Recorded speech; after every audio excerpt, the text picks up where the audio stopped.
I grew up in Arusha. And when I was 30 years old, I had this conversation with my uncle. It was about marriage. And he said, Hero, hamarari kuna ngoro yobo kinisuja merinya na boni lama. Opi.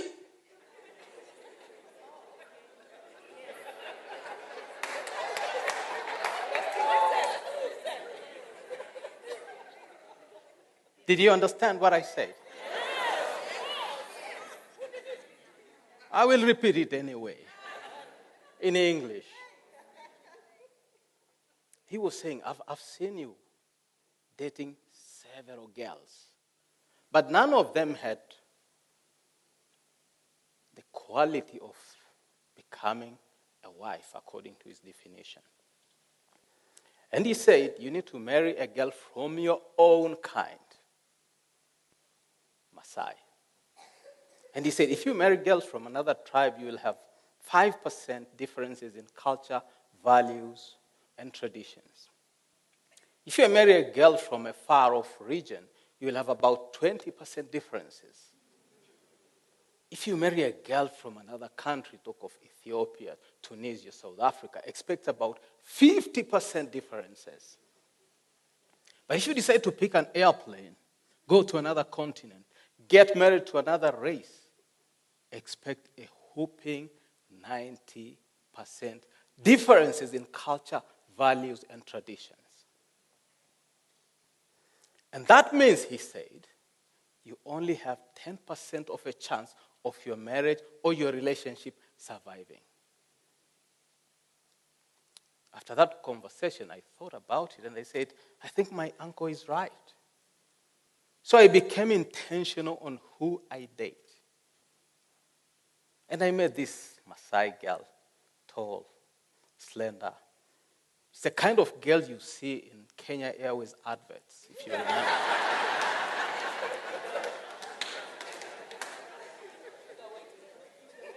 And I told her of my intentions that, you know what, looking for a Maasai girl. And she said, I'm looking for someone who's tall,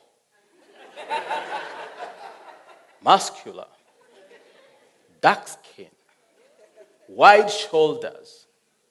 And you can obviously see that I don't have any of those. And she said, you need to prove that you're a man, you're strong, and you're brave enough to take care of a family. So you better go kill a lion, bring a tail, and we can start talking. And I did cost-benefit analysis, and I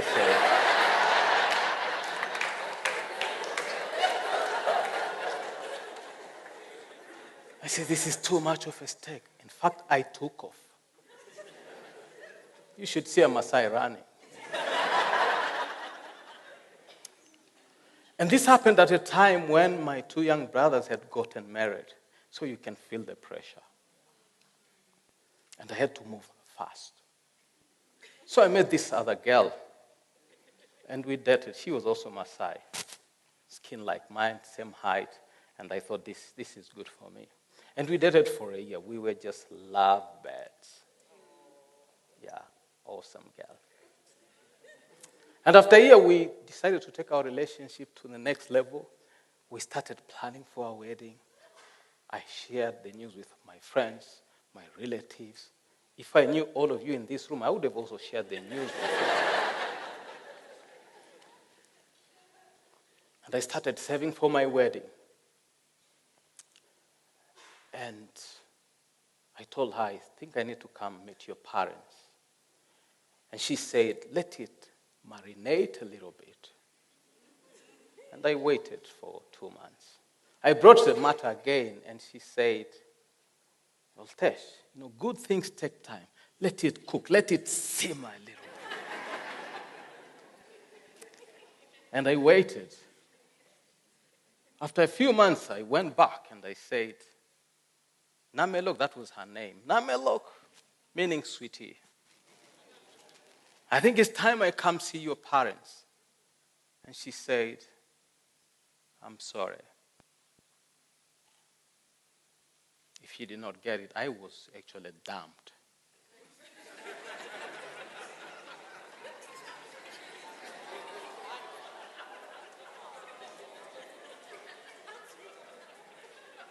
Have you ever been dumped? It's not a good feeling. It should not happen to you. I'd rather you get hit by a truck than being dumped.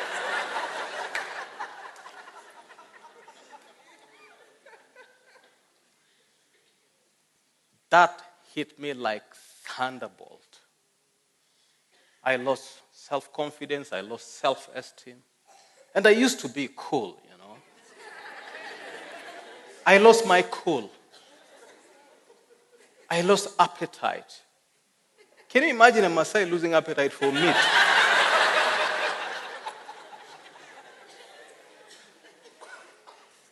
I only took water.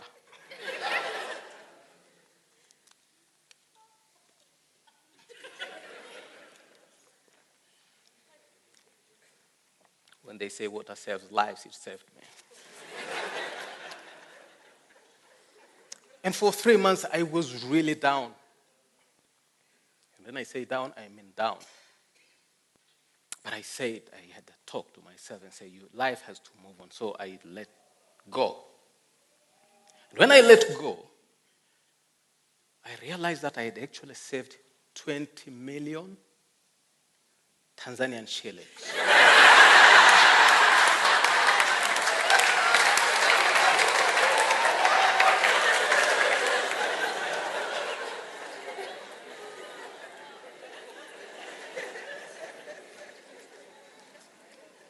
Equivalent to 1 million Kenyan shillings.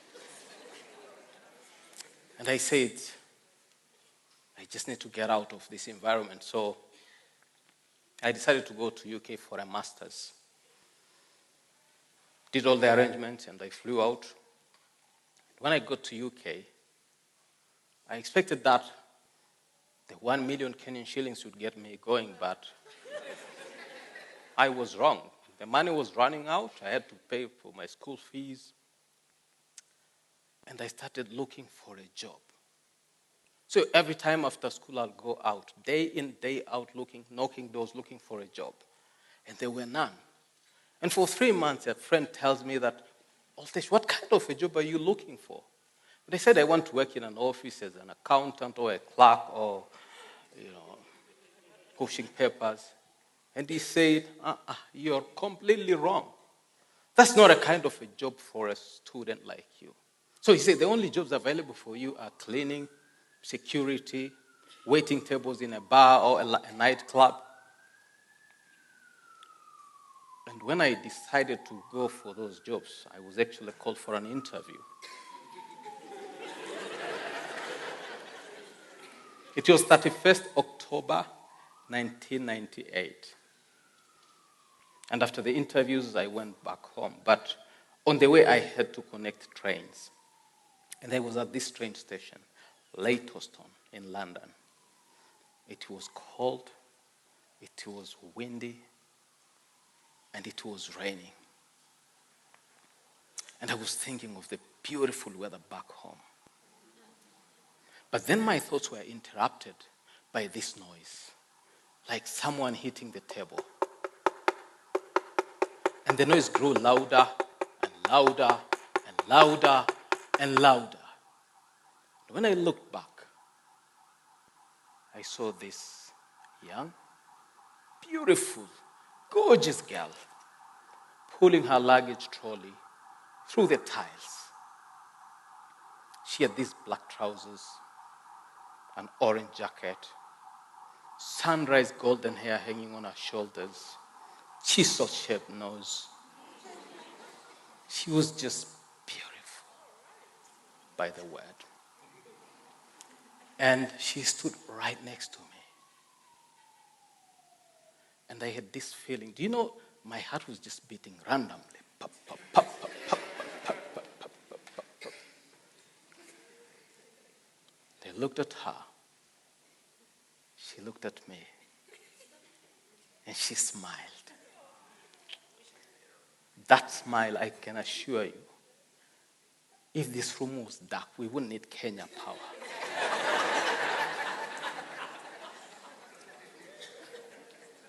And this soothing and melodic voice, she said, "Excuse me, do you know where 65 Asheville Road is?" She was holding out a piece of paper with a map, and I said, "Of course I do."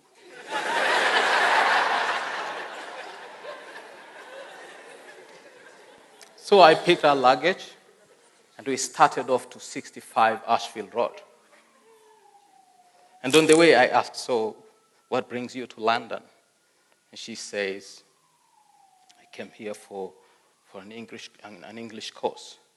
"And where exactly are you from?" She said, "I'm from Switzerland." I say, "Okay, so how long are you here for?" She said, "I'm here for 3 months." When she said 3 months, I said, "Yes!" Because 3 is my lucky number.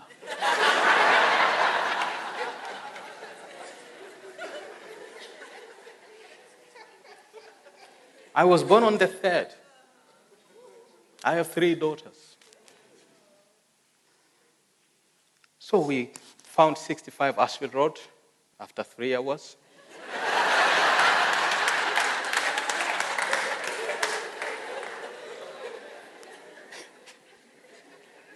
And I continued. I went home. I had a troubled night. I could not sleep. 2 things were bothering me. One, this black man from Africa, a Maasai from Namibia, Arusha, being asked for directions by a white girl from Switzerland. Do you know I would put that in my CV?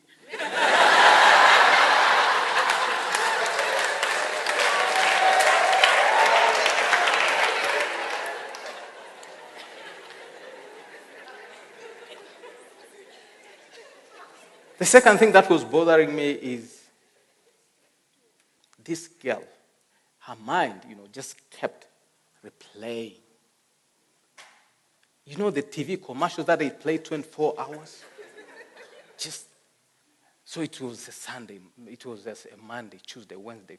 By Saturday, I gave up. I said, I need to go look for this girl.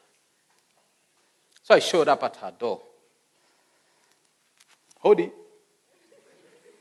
And she opened. And she said, "Hi." I said, "Hi." She said, "What are you doing here?" And I was, what do I say? What would you have said? So I said, I was meeting a friend down the road, and I thought I should check on you. She said, "I'm fine. So how can I help you?" And I said, "I know you're lonely, you're new. Do you mind if I can invite you for a drink?" Which she gladly accepted. We started dating. But after 3 months, she had to go back to. And I was what? Oh. And when she got back, she shared the news with her parents. She said, "I found the love of my life." And they're like, "In 3 months? What?" And this boy, where is he from? And she said, "He's from Africa." Africa? And she said, and what does he do? And she said, "He's a student." And they're like, "Sandra, you cannot be serious. We have always told you to get married to a man with good prospects. Now you have ended up with a student." And they asked, "But this man from Africa, where exactly is he from?" And she said, "He's Maasai." And they're like, "What? You mean the guys who don't put on trousers?"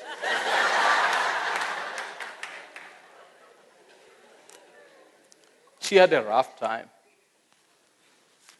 After 3 years, it was time for me to go back to Tanzania. And I shared the news with my folks. And the first question was, "Can she milk the cows?" I said, "No." "Does she speak Maasai?" I said, "No." I could feel the tension. But we continued with our relationship. And in 2001, I went to Switzerland for 3 months. And I expected that we will have an enjoyable, quiet time, but it turned out to be the most difficult period of our relationship. We quarreled all the time. There was a lot of stress in the house, burnout. We argued on each and everything, even on where a plate and forks and knives should sit on the dining table. And I could hear my uncle saying, I told you. 90% differences. And towards the end, I just concluded that I think it's time for me to go back home and just kill a lion.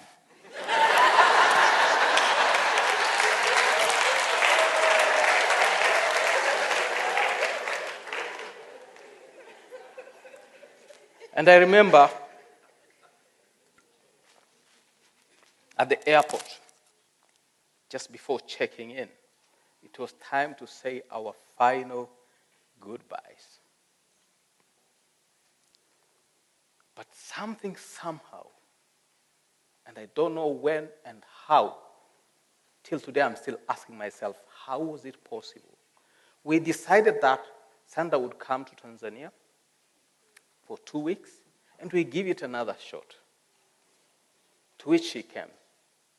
My brother and I picked her at the airport, and we had this Peugeot 504, quite an old car, and it had a broken exhaust. Right behind, right under the seat where Sandra was seated. And there was this heat seeping into the car.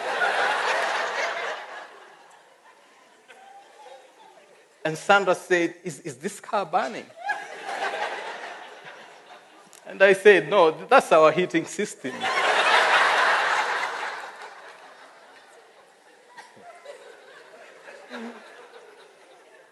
We got home. But then I was anxious because I was looking forward to see how my parents would react. I had no problem with my mom. We were good friends, just like all the moms in this house.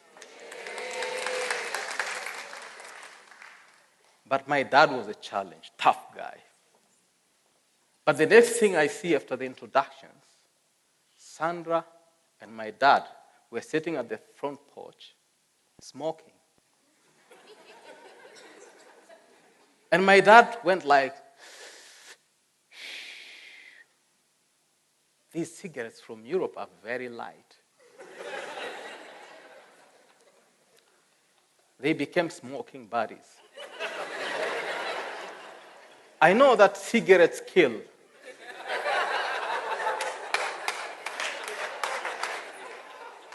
But they saved my relationship.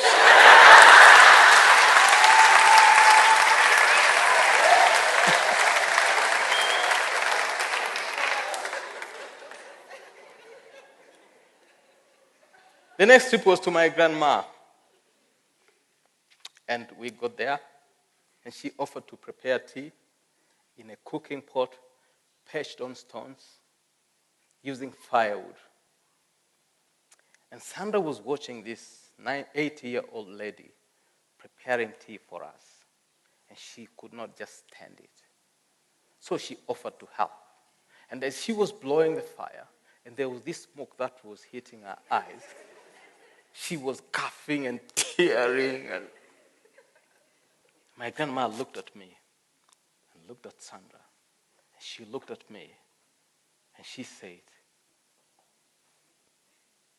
Morule, ya maji na selenge. Son, this is the girl you should marry. It has been 19 years.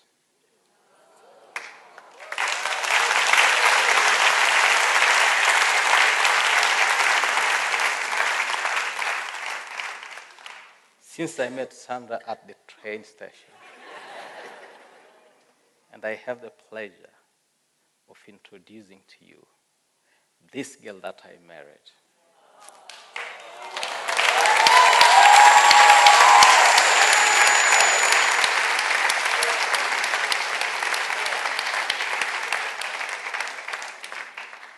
Nanyora, wo na roi, wo re, wo re. Wo ramu here. Ma ba yeroi. Whoa, mana, whoa. Ngo na roi. Ngo.